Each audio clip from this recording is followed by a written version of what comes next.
According to statements released by the Houston Police Department on Friday, a suspect has been arrested and charged with murder in connection with the fatal shooting of Migos musician Takeoff. Upon his initial court appearance, the judge ordered his detention and the posting of a $2 million bond. Patrick Xavier Clark, 33 years old, was arrested in Houston on Thursday evening and charged with the murder of Takeoff, according to Houston Police Chief Troy Finner. Takeoff, whose real name was Kirshnik Kari Ball, was fatally shot around 2:30 a.m. on November 1st in the downtown area of Houston, according to the authorities. He was 28. As a result of the judge's conclusion that Clark presented a threat to flee, the amount of his bond was increased to $2 million during his appearance in court late on Friday night. The judge has stated that he'll be placed under house arrest for the entirety of each and every day if he's able to post bond. Prosecutors stated that Clark posed a significant flight risk in order to justify the request for a bond of $2 million. They pointed out that Clark had purchased plane tickets to Mexico 2 days before his detention and had applied for a passport in a hurry. The defense contended that Clark, who's now enrolled in college, posed a low risk to the community and stated that this was his first criminal arrest. After attending a private event at 810 Billiards and Bowling, Takeoff was shot and killed outside of the establishment 1 month prior to the arrest. According to the police, a male, aged 23, and a woman, aged 24, both sustained injuries that were not considered to be life-threatening as a result of the gunshot. Police said at the time that an argument between some of the party guests led to multiple unknown males firing pistols at each other. There was a lucrative dice game during the event, followed by an argument outside the venue.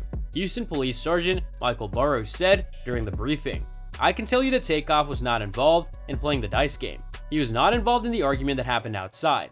He was not armed," Burrows said. "He was an innocent bystander." Investigators were able to determine that Clark was the alleged shooter of Takeoff through shooting reconstruction and ballistics evidence.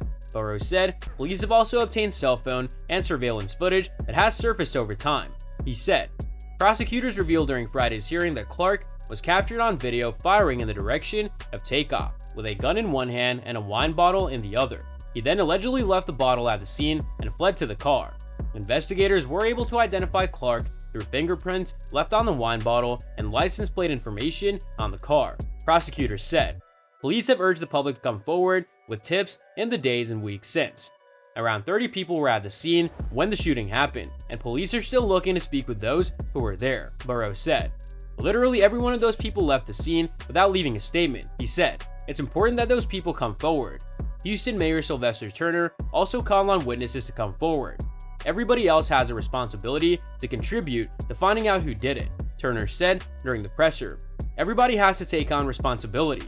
Amid the investigation into the shooting, a man was recently charged with 2 counts of felon in possession of a weapon for allegedly having a gun at the time Takeoff was initially shot, police said.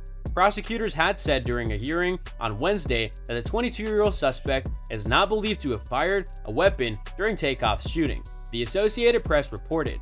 Takeoff was part of the Grammy-nominated hip-hop trio Migos, which formed in 2008 in suburban Atlanta and gained mainstream recognition and rose to stardom in 2013 with their song Versace. Takeoff's uncle Quavo, who was present when the shooting took place but unharmed, and his cousin Offset were also part of the trio. Thousands of fans paid tribute to the slain rapper during a memorial at Atlanta State Farm Arena last month. Everybody, the hundreds of people that I've talked to, spoke on what a great individual he was, Finner said Friday. We have a special relationship with the city of Atlanta.